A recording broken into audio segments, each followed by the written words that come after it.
Food We Love with Linda Yu is presented by Arun's Thai Restaurant. Hello everybody, I'm Linda Yu. Food We Love. It's a special video series that I'm doing for the Chicago Sun-Times because, just like many of you, and you guys too, food has a very special place in our hearts. Now, we've heard some amazing stories already. We've enjoyed some wonderful food from a variety of ethnic traditions, including my very own. Today, we're joined by Chef Sarah Stegner and George Bambara of the Prairie Grass Cafe in suburban Northbrook, which I love. Okay, love going there. They worked together actually for many years at the award-winning Ritz-Carlton dining room before then deciding they would branch out on their own, taking a big chance, right, to open Prairie Grass. Now, it's a wonderful dining experience there with a big focus on sustainability, also fresh, seasonal, and local ingredients. That's very important. Sarah also helped to start the amazing Green City Market. It's a weekly farmers market you've heard about and is a city favorite here too. So welcome to both of you. Thanks for coming in today. And you are going to prepare a fish dish along with some vegetables that we can get at the restaurant. Yep. Right? Yes, we can get it at the restaurant too. And we're going to talk about why this dish is so important to you guys. But before we do that, let's talk first about why you became chefs. I love to cook, and it was something that was very important to my family to sit around the table and have that connection, and to be part of that on a daily basis in people's lives is a great thing. I grew up eating both Czech cuisine and Greek. Being born in Czechoslovakia, and my mother and father were Greek. Yeah. So I got experience of both cuisines. Later, I was in between jobs and said, let me try French cooking. So that's how it came to be. We ended up going to the same by chance, the same cooking school. Not at the same time, No, though, no, right? a Not year- at the a year same apart. time. He was a year ahead of me. Okay, but then you got hired to the same place.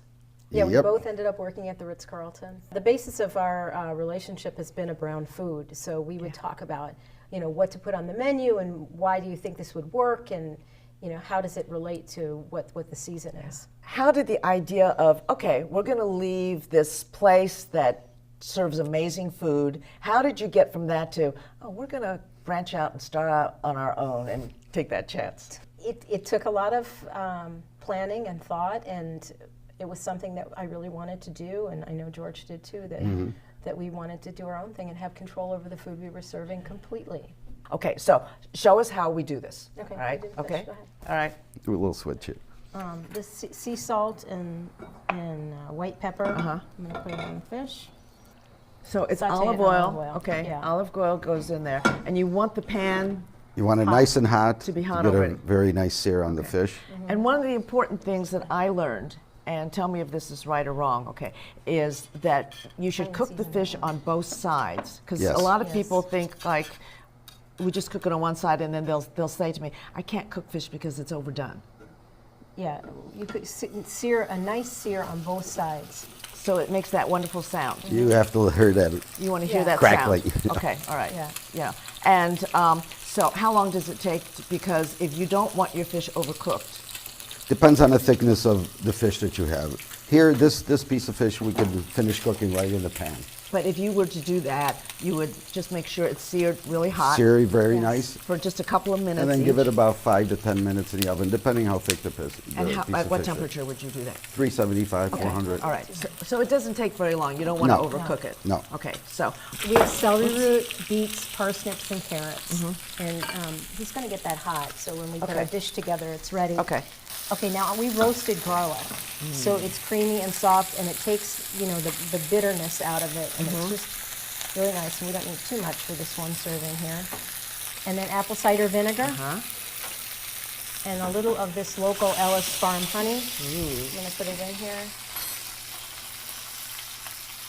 And I like to use a really good honey. I think it That's important, huh? too much of it, yeah. And then a touch of Dijon mustard.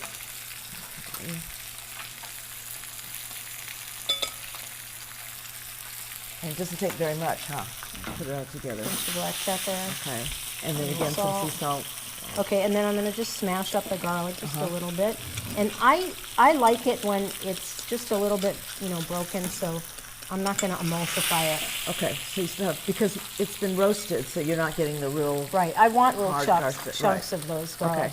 And then I'm just going to add olive oil, olive oil to it. to it. Instead of like pouring it in and trying to get it to emulsify, I like it like that. Because Okay. to me, you get the flavors And then very as you're doing that, the distinctive. smell of the garlic.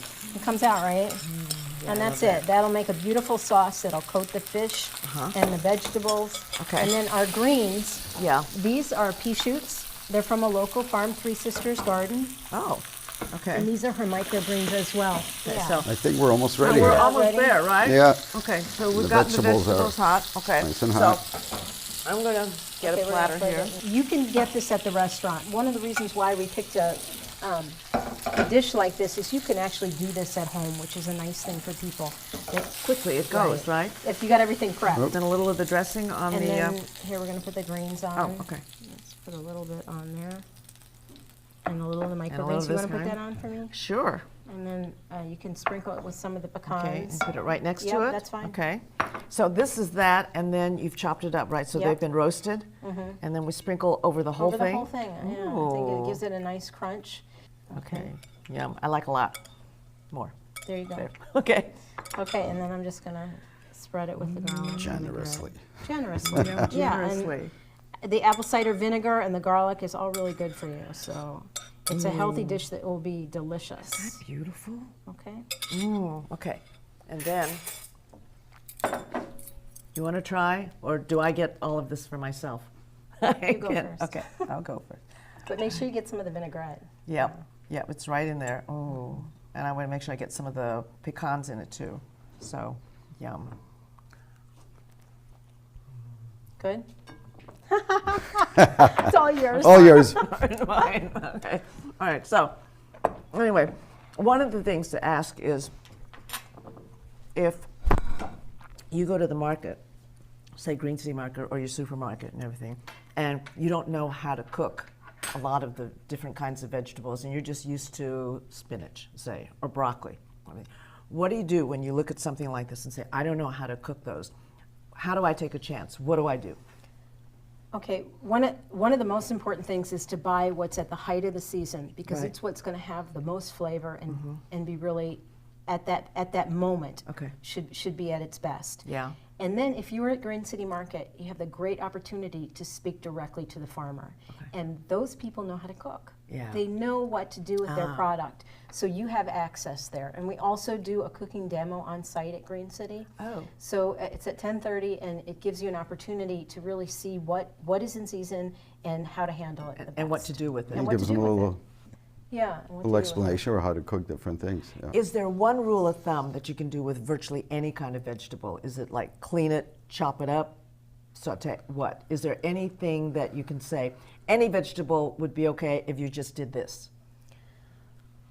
Well, I mean, that can be tough, but Yeah. one thing that we try is I like to blanch vegetables in boiling salted water and then saute them. And that goes for green beans, broccoli, asparagus. So if you get it blanched ahead of time, Right. it's really a practical thing for a home cook too because you can't do everything all at once. But Yeah. if you have your vegetables cooked Right. and then you saute them in the olive oil and the salt and pepper, Right. at the last minute, just before you eat them, They still, because they're hot. they And that's taste how you good. keep them nice and bright and green also, especially the And then green squeeze a little vegetables. lemon on it, Yeah. right? Because Really to me, if you nice. do that, just squeeze a little lemon on it. And they're really good olive there oil. you go. You're the chef. No, I'm learning. I'm learning You from you are. guys. Yeah, I'm That's learning great. from you. So thank you so much. Okay, I'm going to go off and eat this, but thank you to George and to Sarah for joining us today with their wonderful dish too. And remember, if you want to try it yourself, you go to Northbrook to the Prairie Grass Cafe or Chicago Sun-Times website, chicagosuntimes.com, and then you'll find this recipe